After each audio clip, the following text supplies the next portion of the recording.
our discussion of this, I would almost call it culturally shattering discovery by the Brookings Institute.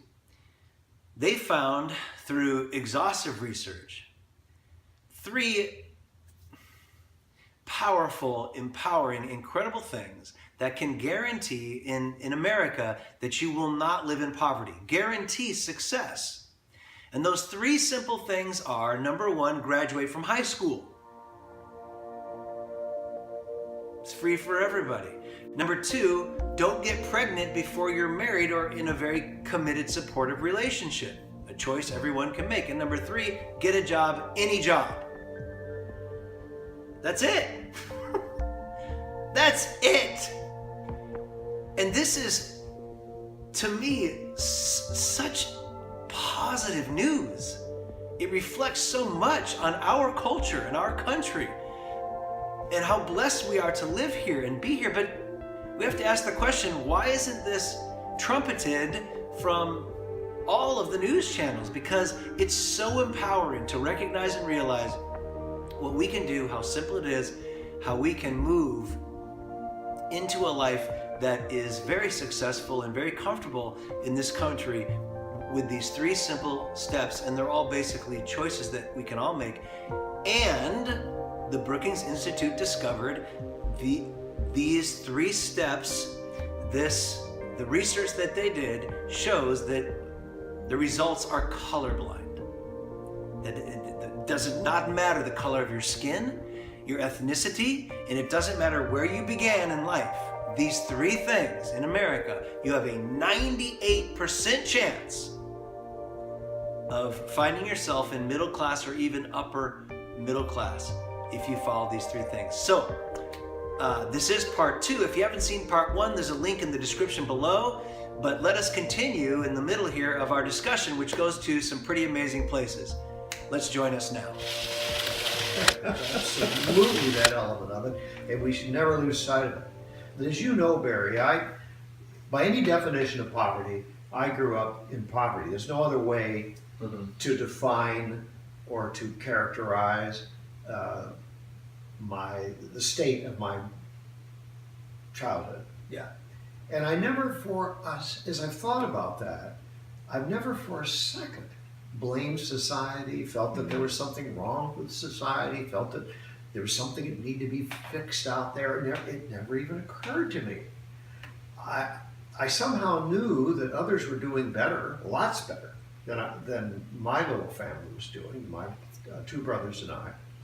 But I didn't project. And what's interesting you say that, because today the government would be happy to tell you that. Oh, there's no doubt they're about it. responsible for your success. Yes, I know that. And if I got an idea that if I had heard that, I would have believed it. Right. I would have begun to believe it. But it's Right. not something that I heard. And for reasons that I don't quite understand, I knew that if there was a conspiracy in the world, it was a conspiracy for my success, not a conspiracy for my the failure. land of opportunity. That there was, yes, I believe that. Right. And I just somehow knew, and I think this would have been from the time I was 12 and had my first paper route, that if I would work hard, if I would be honest, if I would work hard and be honest, There's no shortcuts. that I would somehow break out of this system that I found myself in. I don't like the word system, this environment or state or impoverished. As a child, you don't have any say in whether you live in poverty or wealth. No, of course not. But you do have a responsibility, personal responsibility, to bring yourself up. Well, I saw that as a child. You don't, but at some point, at least I saw, and I was actually thinking this morning for some reason I can't explain. I saw a little thing on a canister in our house about granola. Grape nuts, grape nut cereal. And I thought about taking the tips that I'd gotten from when I was collecting my paper out that Friday or a Friday, going to the store and buying a box of cereal for myself and my brothers. Knowing, again, that was just a way for me to engage around how we could begin to move perhaps a little bit out of or be a little more comfortable in So do you think maybe it was good for you that you had to do a paper route, or would it have been better if the government was just giving you money? Oh my, I wouldn't trade that paper route experience for the government giving me money, honestly, for anything. So I'm Do gonna you go back think to the maybe grade you were, notes. so you were learning something through that experience? Is that what you're saying? Absolutely. Personal responsibility Absolutely. and commitment to And a work. part of that story that I think you know, Barry, is that when I got the paper route, I needed a decent bicycle. Excuse me, I was able to buy one on time at the Condon hardware store. And when it came time to sign the paperwork, Don Condon, the owner of the store, didn't let my mother sign it. He said, no, this is between Larry and I. Oh, And it changed. I mean, it was Right. one of many, many, many events in my life, but that one helped to start me on a path to personal responsibility, to yes, delivering my papers, not losing them, paying for them, a paper route, most people don't know today, is a franchise. You got to buy that from the guy who had it before. And if you had enough new customers, when you get someday when you get ready to get out of it, you sell it for a little more than you bought it for. right. And people don't know. I had to pay for my papers every week, whether my customers paid me or not. Right. So after I collected my money, paid for my papers, whatever was left, that $3 or $4 or $5 or $6 that was left was mine. And how old were you again? 12. 12. Well, And that was too young to have a paper route, but I talked them into it. I think I was picking beans at 12. Yeah. But that was one of the values that my parents had for me. It wasn't something that I did to make money. It was a work ethic that my parents put into me, Sure. knowing that you have to make your way in this world. Yes. And so rather than sitting around on the carpet watching cartoons or these days playing video games, Right. I'm going to put you on a bus. Yeah. You're going to go out in the fields. And you're Yeah. going to work. And there was no minimum wage for that. Oh no, I'm pretty you sure. got paid by the pound. Exactly. The harder It you was work, was the more sort money of you pay. sort of a piece rate. Yeah. Something in some ways like the paper route. There's a lot of important distinctions, I think, but there are in some ways like that.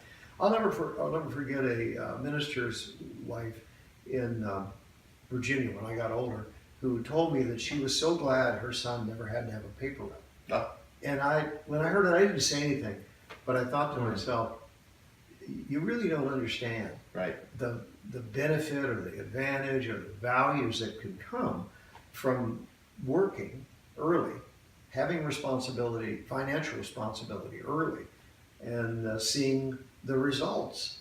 That paper route Yeah. involved all of the activities that any business would need. All of them. Right? So you Yeah. need to purchase your goods, you Yeah. need to sell them, Yeah. you need to collect money. Yeah. Any business has those activities. So at By the 12 way, years old, right, as recently as in the last week or two, I saw somewhere the Oregonian advertising a pretty big ad for people to deliver their papers. They're having a hard time finding people to deliver their papers. yeah. And as we all know, and as our viewers may know, unemployment in Oregon right now is, I think, maybe 4%. A very difficult time finding people to do a lot of different kinds of jobs. Yeah, I think what you said earlier about someone you heard speaking about, you're so glad that their child didn't have to do the paper route. Mm-hmm. I think that we have oftentimes really confused what it means and how you get to a meaningful and rich life. And I think everyone knows on one hand that if everything is given to you, if you don't have to work for it, it doesn't mean anything. Right. But It on doesn't the, make you happy. it doesn't make you happy. But on the other hand, there's this movement to try to create a world where everybody has to do nothing. Mhm. And it seems like if we do that, we're going to rob ourselves of our very soul. You're absolutely right, Barry. And it's this movement that somehow, and back to kind of where we started in a way, that's characterizing people who are less privileged as somehow being victims. Yeah. Right back to that. Right. Yeah. So that's the message. That's the message that they're hearing, That is definitely the message. and that's what they believe is that And if you're- I'm a victim. I'm not responsible. Which means I can't, right, if you're a victim, the only way you can get out of that is if the system somehow changes, if people out here somehow Well, change. that's the message I'm hearing is that that's the only way that I can get out of my circumstance is that if somebody helps me, not if I help myself. Right. And if the system changes. Mhm. So in other words, So what you're saying is the system isn't the issue. The Right. external system is an internal system. Is most likely what has to change. It is to me a crime to see what I'm seeing today, which is often this idea that young people are literally told that you're a victim. Oh yes, And that it is a crime. you deserve something, and what that creates is a righteousness Mm-hmm. that comes out and a sense of entitlement that empowers a lot of young people to do really bad things and hurtful things, not just for their own future, but they feel it's okay Well, it's to more lash like- out at society. Yeah, I think they have an Because idea they've been given this that it's idea. righteous to do that. And it's a good thing and it's righteous Yeah, because right. the system's messed up and Yeah, right. But the crime is creating that mentality. Because what I hear you saying is, if that were part of your mentality, you wouldn't have had the amazing experience of getting this job at 12 before you were even really supposed to have the job, which created character, which built a sense of responsibility. You wouldn't have had that because you would have felt, I'm a victim, give me. Right. Am I Yeah. saying that correctly? Or if I give it to you, even before I feel like I'm a victim, I've suddenly become entitled. Because why would I work if I'm given this a horn of plenty? Well, and not only why would I work, I'm given a horn of plenty. Why would I work if there's no way out? Okay. Sure, why? I don't see a way for myself. No, to it's climb out not of you this don't despair. see. You're told there is none. I'm told there is And none. to me, this is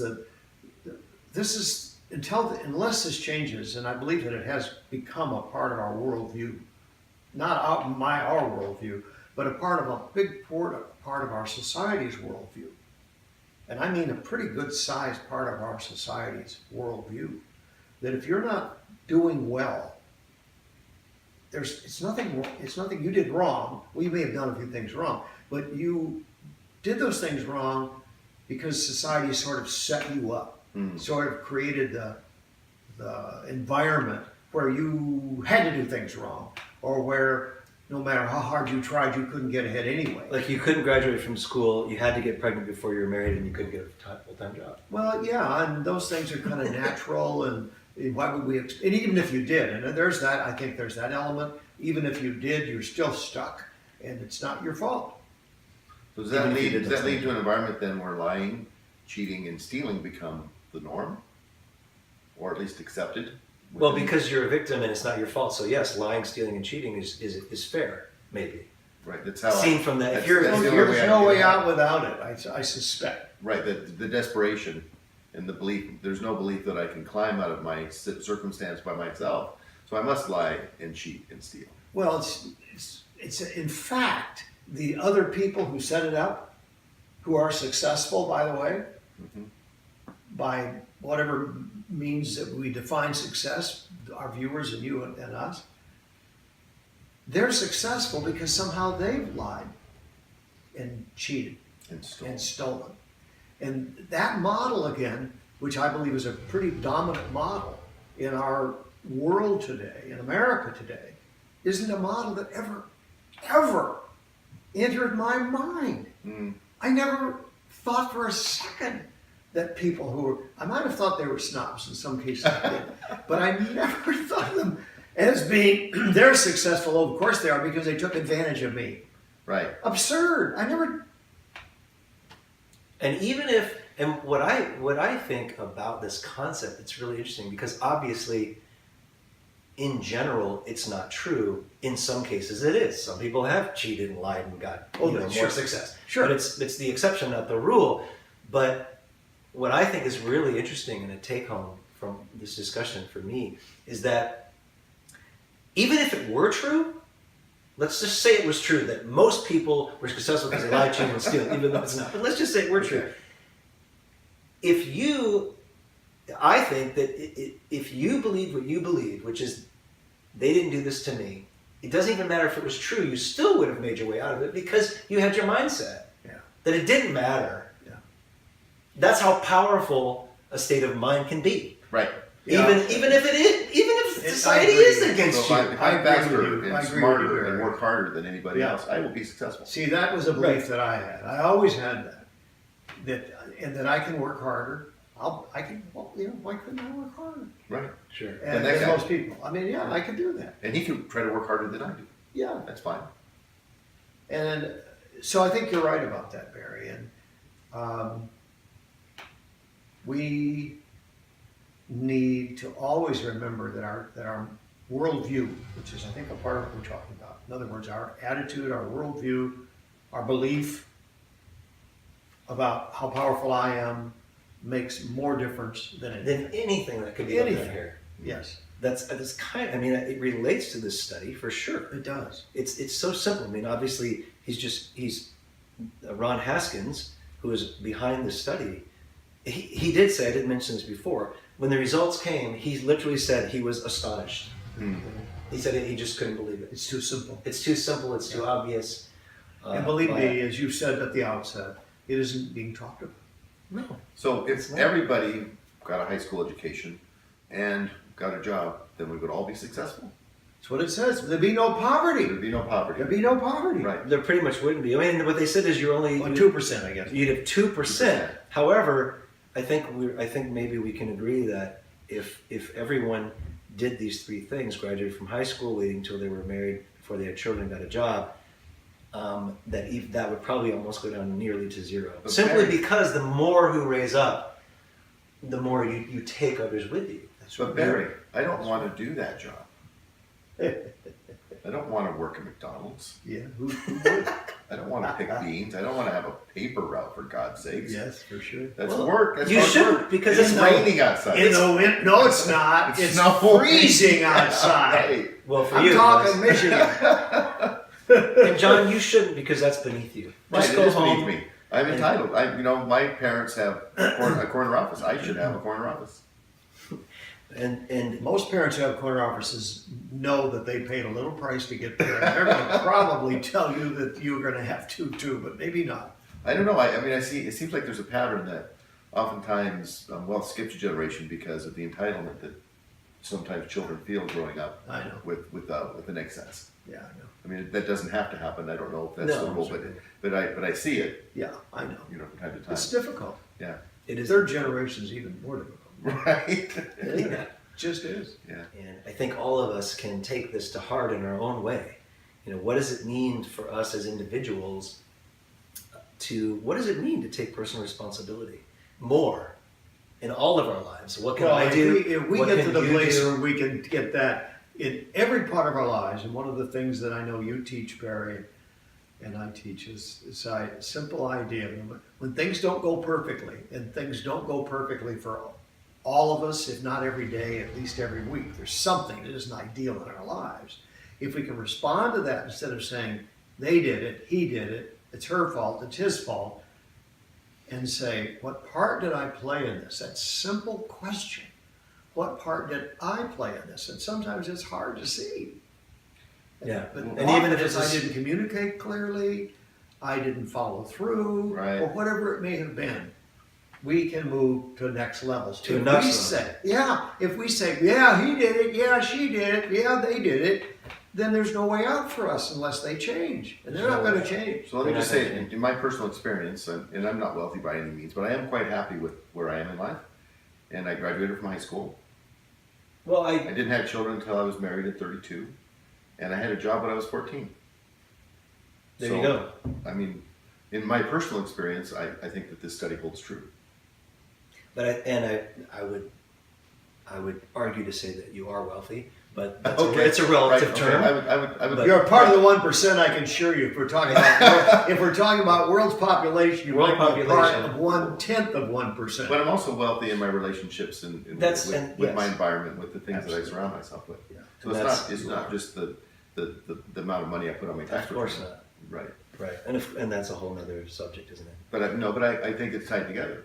I mean, that Yeah. personal happiness with your life doesn't come from the money, but it does come from the success predictor is education, childhood after marriage, and a work ethic. Yeah. So we can all take greater responsibility in all of our lives and begin to, wherever we're at, I believe from our conversation and my experience that no matter where we're at in our lives, we can begin to take more personal responsibility and find ourselves climbing to a greater level where we can get involved in our personal lives and our environment in ways that, let's say, the government could never do. Never do. That would enrich us Never do. by giving us the opportunity to get involved. So let's do that as we move forward. In 3 areas, I was just thinking, Barry, as you were summarizing, if we take greater responsibility for our health, Our health, yeah. you know what I'm saying, take greater responsibility for our relationships with those dear ones that we love and care about. I'm talking about our spouses and children and siblings, and greater responsibility for our career success. Done. Done. So let's do this. Let's look at our own lives and begin to take greater responsibility and see how it goes.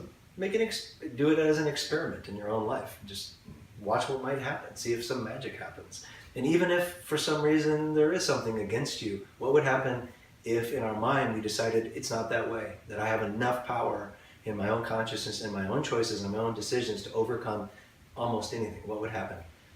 And I guarantee if you take that advice, you will become wealthy in more ways than one. Absolutely. You're already rich the minute you make that choice. The minute you make that choice. We'll see you next time.